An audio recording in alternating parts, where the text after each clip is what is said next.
toco madera. Si hubiese ganado el PRI o el PAN, a finales de este sexenio ya no existiría la Comisión Federal de Electricidad, ni Pemex tampoco.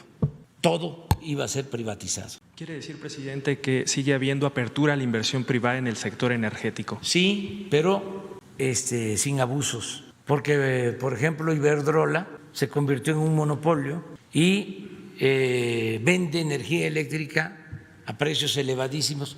Es cosa nada más, porque todo esto tiene que ver con el sentido común, que es el menos común de los sentidos, con el juicio práctico. ¿Qué pasó en los sexenios anteriores en cuanto al precio de la luz, al precio de las gasolinas? Constantemente aumentaba el precio de la luz, había gasolinazos, porque predominaban las privadas. Entonces ahora lo que estamos haciendo es poniendo orden. Entonces por eso me llama la atención. Ahora sí que es un timbre de orgullo que digan que estamos protegiendo a la Comisión Federal de Electricidad y a Pemex. Pues si para eso me pagan, no me pagan para proteger a Repsol o a Shell o a Iberdrola. Yo estoy aquí, además no engañamos a nadie.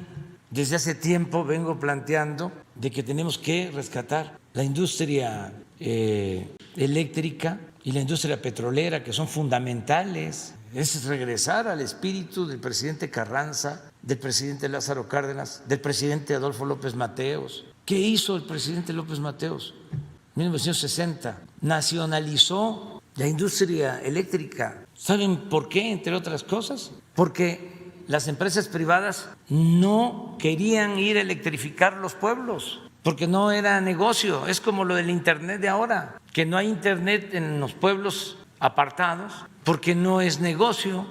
Por eso va a haber Internet gratuito para todos. Ya lo estamos instalando en todo el país. Pero la empresa privada, pues ¿dónde va a poner sus antenas para que haya Internet?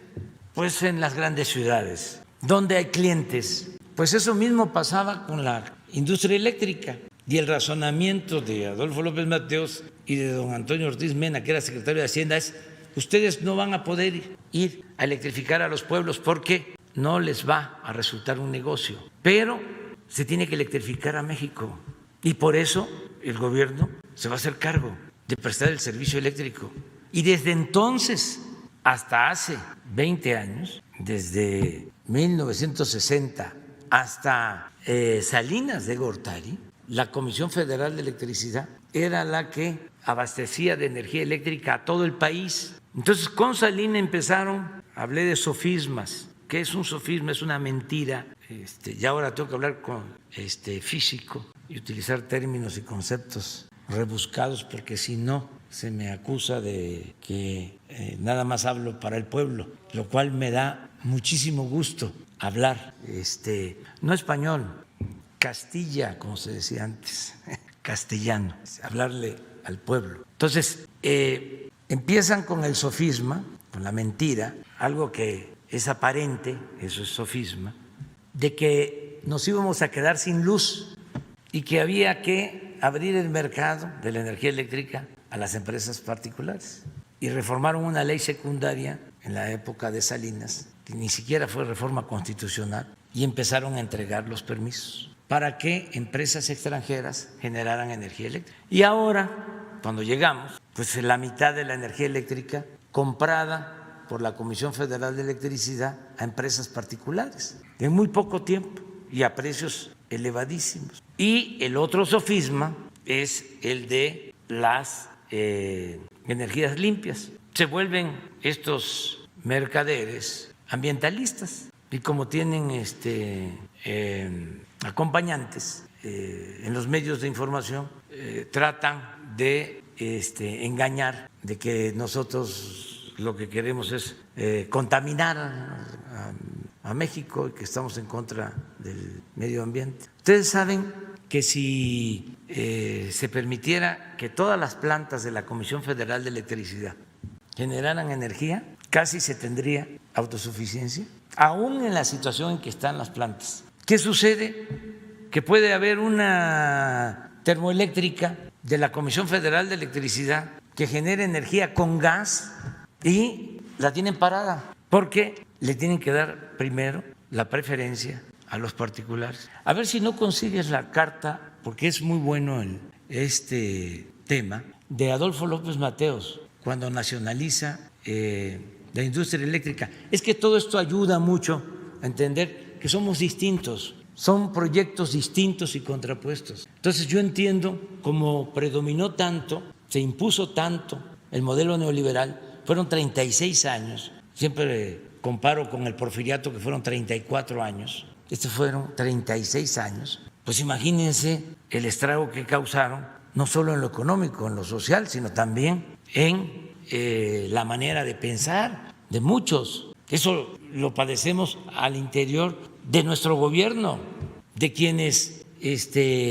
aprendieron fórmulas del modelo neoliberal y quieren seguirlas aplicando, cuando ya es otra realidad. Además, cuando ya se demostró que el modelo neoliberal, por medios sutiles, entregar de nuevo el petróleo y nuestros recursos a los inversionistas extranjeros. 1960, esto tiene 60 años. Ni un paso atrás fue la consigna de don Lázaro Cárdenas del Río al nacionalizar nuestro petróleo. Hoy le tocó, por fortuna, a la energía eléctrica. Pueblo de México, les dispenso de toda obediencia a sus futuros gobernantes que pretendan entregar, o sea, no obedezcan, no cumplan con esa orden, que pretendan entregar nuestros recursos energéticos a intereses ajenos a la nación que conformamos. Una cosa obvia es que México requiere de varios años de evolución tecnológica y una eficiencia administrativa para lograr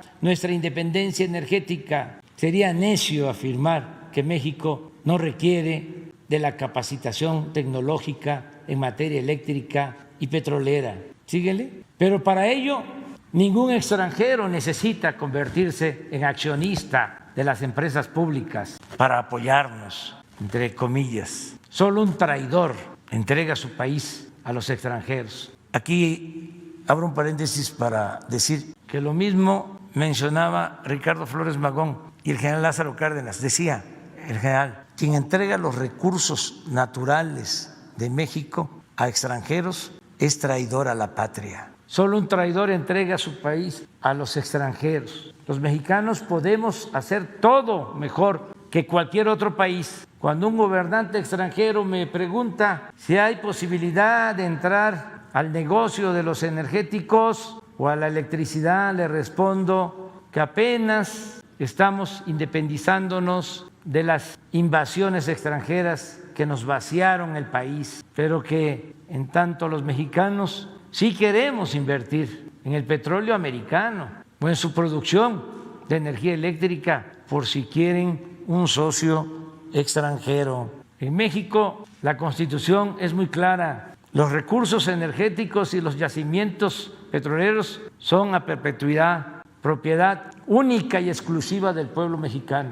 El resto de las especulaciones al respecto son traición a la patria. Industrializar al país, el país, no implica una subasta pública de nuestros recursos naturales, ni la entrega indiscriminada del patrimonio de la patria. Presidente Adolfo López Mateos. Esto ayuda para entender este nuevo debate. Nosotros, sin nacionalizar, sin expropiar, con los márgenes que tenemos, vamos a rescatar a Pemex y a la Comisión Federal de Electricidad por el bien del pueblo, porque si no, y no es excusa, no podríamos sostener el compromiso de que no aumenten los precios de los energéticos, que hasta ahora no han aumentado y no van a aumentar, porque si no tenemos márgenes en la legislación actual debido a la mal llamada reforma energética, que significó ajustar el marco legal para beneficio de particulares, si es necesario voy a presentar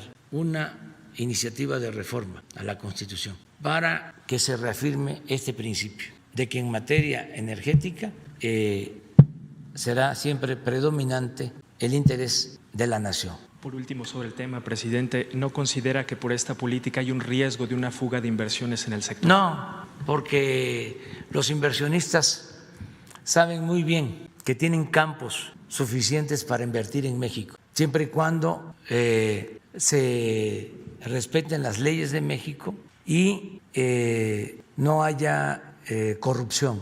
Lo que sucedió en los últimos años es que empresas extranjeras abusaron y saquearon al país porque sobornaron a funcionarios del gobierno federal. Entonces, eso ya no se está permitiendo ni se permitirá. Entonces, hay reglas muy claras y constantemente me están buscando empresarios extranjeros para informarme de que van a traer más capital a México. Y son bienvenidos siempre y cuando no haya abusos, no haya saqueos, no haya contratos leoninos, que paguen impuestos, que respeten la soberanía del país. Y México es un país con muchas oportunidades para la inversión y no hay abusos, es decir, no se castiga a nadie por consigna, no se le da preferencia a una empresa en contra de otras, como era antes. Por ejemplo, en el gobierno de Calderón, Repsol de España era la favorita. No sé cuántos negocios hicieron. En el sexenio pasado, OHL, todos los contratos para OHL. Eso ya no, es piso parejo para todas las empresas. Y están trabajando muchas empresas en las obras, tanto empresas nacionales como extranjeras, en el Tren Maya, en el aeropuerto, en todas las obras. En Pemex, empresas que están perforando, que están trabajando en el tendido de ductos, en la Comisión Federal de Electricidad, pero sin abusar. Y en el caso de la energía, pues vamos a revisar el marco legal para que no haya estos abusos. Imagínense cuánto invirtió el país, la nación, en la construcción de más de 60 hidroeléctricas para que estén paradas, subutilizadas, para que no le compitan a las empresas particulares, porque hay que entregarles el mercado de la electricidad a las particulares.